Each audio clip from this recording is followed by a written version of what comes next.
Baik Ibu, sebelumnya perkenalkan saya Tiara Zahira, mahasiswa pendidikan fisika dari UIN Syarif Hidayatullah Jakarta semester 6.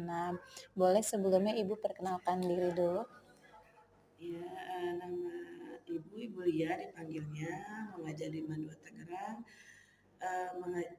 mengajar di kelas 12 dan 11. Baik, sebelumnya saya izin wawancara Ibu ya, terkait mengenai hasil belajar siswa khususnya itu pada materi GLBB sama GLB. Nah, poin yang pertama itu mengenai mode pembelajaran yang digunakan dalam proses pembelajaran fisika. Nah, strategi atau pendekatan pembelajaran apa yang biasanya Ibu gunakan dalam mengajar fisika selama ini? Kalau Ibu itu uh, cara mendekatinya, ya apa yang praktek itu, ya terus inquiry juga, karena mungkin kalau teknologi sekarang ya ibu tidak terlalu mengikuti ya kan, karena kan ibu juga baru belajar. Nah yang ibu itu ya paling yang hanya inquiry ya kan, yang diskusi. Nah jigsaw kan seperti itu sih pendekatannya, dan games. Nah, tapi yang paling diminati itu yang paling suka games mereka. Baik, tadi kan Ibu udah mengenai ke inquiry, games gitu. Lalu mode pembelajaran apa saja yang sudah pernah Ibu terapkan selama mengajar materi fisika ini? Eh, Kalau ibu selama fisika ini ke inquiry, kritis kan, ke inquiry dan games, itu aja sih. Jadi mode pembelajaran apa sih yang paling sering digunakan selama mengajar fisika itu? Dari misalkan banyak yang model, mungkin Ibu seringnya itu kan kayak inquiry sama games. Tapi sebelumnya itu pernah nggak sih kayak kayak PBL, PJBL kayak gitu? PBL, PJBL itu masih belum sih ya, karena kan ibu baru 8 bulan sih, masih belajar aja, yang ibu pelajari aja. Nah ibu pernah mengajar untuk yang jigsaw itu, ternyata kalau jigsaw itu sedikit kurang kondusif ya daripada inquiry dan games, seperti itu sih. Jadi Ibu paling seringnya menggunakan inquiry. Inquiry dan games kalau ibu ya. Model pembelajaran apa sih yang paling disukai oleh siswa? Tadi kan Ibu sempat menyinggung juga tuh. Nah, ya, pelajaran yang model Model. pembelajaran yang paling disukai itu games, karena mereka itu refreshing kalau untuk mereka seperti itu. Tapi kalau sekarang itu apa ya, kalau kurikulum merdeka itu di awalnya itu yang di awal apa ya ibu lupa. Pokoknya dari awal itu kita dikasih pertanyaan-pertanyaan Kritis ya. yang membuat dia itu bisa berpikir tapi menarik gitu. Terus apakah Ibu pernah menggunakan model pembelajaran aktif? Kayak gimana maksudnya? Inquiry juga aktif kan sih? Iya, kalau kritis Iya, itu banyak model pembelajaran pekerjaan aktif. berpikiran kritis ya. Berarti pernah ya, Bu? Diskusi. Apa kesulitan yang Ibu hadapi selama mengajar? Kesulitan mungkin sudah tidak bisa terhitung ya, kalau kesulitan itu banyak terutama dalam fisika ya. Kesulitannya itu adalah bagaimana kita bisa, itu intinya, bagaimana kita bisa mengkondisikan anak biar dia melihat satu titik aja ke ibu misalnya ya, penjelasan ibu seperti itu sih. Kalau masalah itu bagaimana? Iya, kesulitan selama Kesulitan itu ketika mereka yang tidak fokus, itu aja sih yang paling kesannya. Tapi kalau misalkan dari aspek fasilitas gitu, Ibu juga kesulitan atau enggak? Misalkan kita lagi ngajar nih, butuh ini nih, tapi sekolahnya tidak memadai atau gimana? Pengennya. Kalau di mana alhamdulillah ya. Kalau di mana itu kan pakainya fokus. Jadi belum pernah sih ya. Kalau di mana alhamdulillah ada aja yang ibu yang saya butuhkan tuh ada aja. Oke, baik. Lalu mengenai aspek peran aktif siswa dalam proses pembelajaran fisika. Nah, menurut Ibu tuh bagaimana sih respon siswa itu pada kegiatan pembelajaran fisika ini? Respon respon bagaimana? Iya, respon siswanya misalkan ketika Ibu memberi pertanyaan itu, ayo buru-buruan ada yang ngejawab, ada yang aktif atau gimana, misalkan disuruh ngerjain soal di depan, rumus gitu-gitu, ada yang ya semangat gitu buat kayak ngerjainnya Bu, kayak gitu. Apakah ya udah bodo amat lah yang penting masuk kelas aja gitu? Mungkin responnya. dari 37 siswa mungkin cuma ada 2 orang ya begitu ya.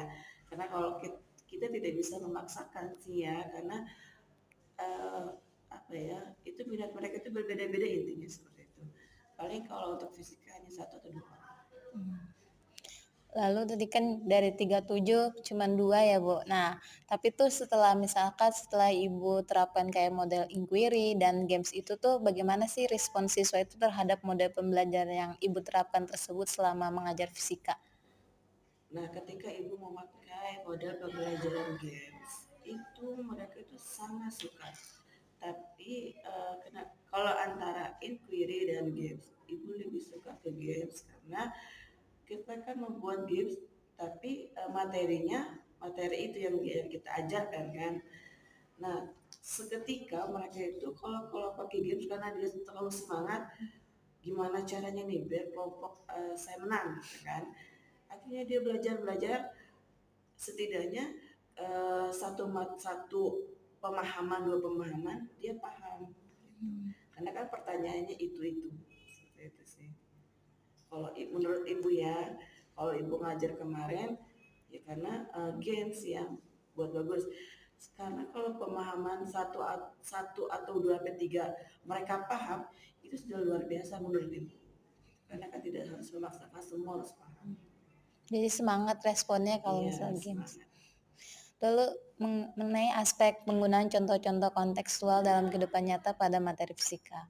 Apakah selama Ibu mengajar fisika mengaitkan konsep-konsep fisika tersebut pada contoh kontekstual di kehidupan nyata? Iya, pasti. Karena kalau misalnya kita tidak menyatukan kontekstual kehidupan nyata, mereka akan bingung. Buat apa sih kita belajar ini gitu kan. Makanya ibu selalu kalau misalnya di pelajaran itu pasti sambung-sambungin. Entah itu ke bencana alam, entah itu ke kehidupan sehari-hari, entah dia bisa naik motor itu berkat apa, gimana, ilmu dari mana. Oke, baik.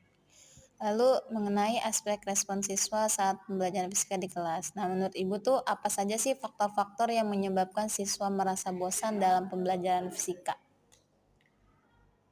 Sebenarnya kalau bosan itu mungkin terkadang ada kan uh, kayak misalnya kita kan nggak harus inquiry terus, nggak harus game terus, kita pasti ada yang metode klasik atau ceramahnya ya kan. Dan metode ceramah itu yang paling mereka membuat mungkin bete karena kan otomatis kita pakai di depan ya kan. Karena kalau misalnya soal ya kita nggak mungkin pakai inquiry gitu kan kita pelajari tapi memang sangat sulit gitu ya kalau kita tidak menjelaskan seperti itu. Nah ketika kita menjelaskan itu mereka tuh sangat susah kalau itu gitu. Jadi faktor-faktornya apa menurut Ibu kalau Kalau siswa yang bosan? faktor-faktornya dari siswanya ya mereka jenuh, begitu ngantuk, ya kan, bosan gitu. Lalu bagaimana sih cara Ibu mengatasi siswa yang sudah bosan dalam mengikuti pembelajaran fisika? Ibu tanya, kalau ibu tanya ketika ibu setelah menjelaskan, ibu tanya, tolong kalau misalnya uh, gertakan sih ya, karena sih mungkin nggak tahu ya, kalau ibu kan mengajar apa generasi sekarang nih, dia lebih mudah ngantuk ya kan. Kalau ketika dia seperti itu bosan, ibu tanya, coba jelaskan lagi apa yang maksud dengan ibu tadi jelaskan. Anda ya diberikan soal, jadi biar langsung berpikir gitu. Jadi tidak gimana ya kalau anak sekarang seperti itu gitu.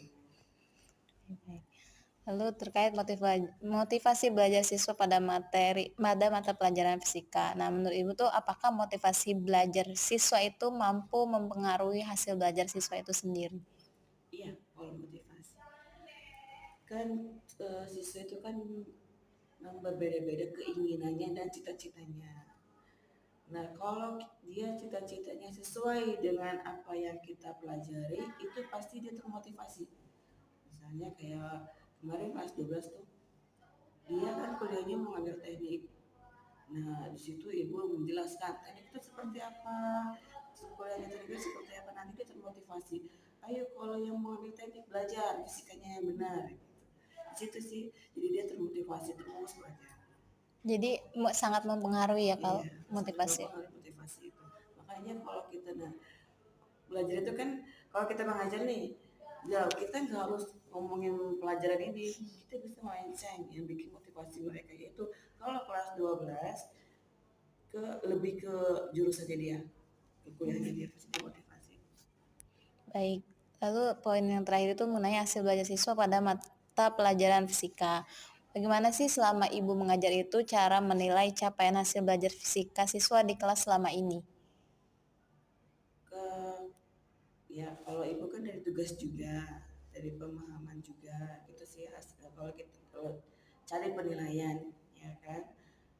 Kalau misalnya dari minat misalnya, kalau misalnya penilaian dia minat terhadap fisika, pasti kan nilainya akan bagus, tugasnya juga banyak, ya kan itu. Nah kalau misalnya uh, jadi bagaimana? Menilai capaian hasil belajar fisika siswa di kelas selama ini. Ya dari sikap dan motivasinya dia aja. Terus lalu bagaimana sih hasil belajar fisika di kelas pada mata pelajaran fisika? Apakah cenderung rendah atau tinggi dalam beberapa tahun terakhir ini? Hmm, makanya itu bingung ya. Gak apa-apa Bu, ungkapkan aja Iya, sebenar-benarnya. Kita kan nggak tahu sebenarnya. Iya, iya. Ibu kalau drama sama 8 bulan ini ya. Dari kemarin memang kalau eh, fisika itu memang ada sedikit di bawahnya begitu. Kemungkinan itu sendiri kan bagaimana fisika pelajaran yang tidak disukai oleh siswa. Menurut mereka itu fisika itu seram, ya menakutkan. Jadi memang kalau untuk pelajaran fisika masih di bawah. Kalau menurut ibu ya. Lalu kan tadi kan tahulah hasil belajar fisika siswa itu pasti rendah karena nganggapnya susah gitu. Ada nggak sih solusi yang paling memungkinkan untuk meningkatkan hasil belajar fisika siswa tersebut menurut Ibu? Nah ini kan sebentar lagi tahun ajaran baru. Nah sekarang itu ibu lagi membuat materi yang isinya itu lebih menyenangkan sesuai dengan kehidupan sehari-hari di sekarang ini. Sekarang kan teknologinya sudah maju, jadi ibu itu mau membuat materi yang mereka sukai, maksudnya mereka yang sesuai dengan keadaan mereka. Oke, baik. Mungkin sudah sih Bu. Terima kasih ya Bu atas waktunya. Ya, terima kasih.